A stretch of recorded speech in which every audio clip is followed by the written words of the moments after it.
Hekk kif il-ġranet sħan tas-sajf daħlu ġmielhom kif ukoll ninsabu ftit jiem il-bogħod mill-btajjel tas-sajf għal eluf ta' studenti ġiet inawgurata l-bajja ramlija tal-Balluta.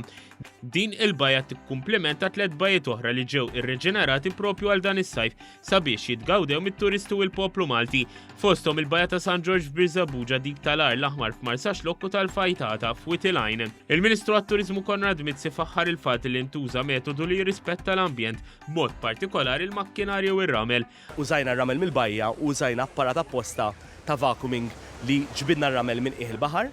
U kif qed tara madwari hawnhekk illum tiġa din il-bajja mimlija nies, għandna shower facilities, għandna il-rescue team ukoll hawnhekk. Ħabbar kif kull sena ser ikun qed isir riġenerazzjoni ta' 2 jew 3 bajjiet ġodda madwar Malta u Għawdex. Min-naħa tiegħu il-Perit Kevin Fsadni mill-Awtorità Malti għat-Turiżmu spjega li ma' żmien l-importanza ta' bajjiet ramlin f'Malta qed tikber. Dan għaliex kemm it-turisti kif ukoll il-Maltin qed ifittxu bajjiet miksija kollha bir-ramel. Żied jgħid li l-awtorità ser tibda studju sabiex dan ir-ramel ma jeqpax jintilef f'każ ta' maltempati kif ġara fil-Grigalata ta' frar li għadda.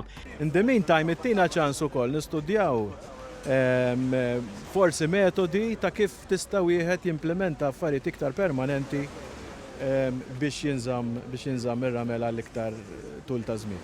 Ix-xogħol fuq din il-bajja ġie ffinanzjat kollu mill-lukanda biżwit il-bajja tal-Balluta.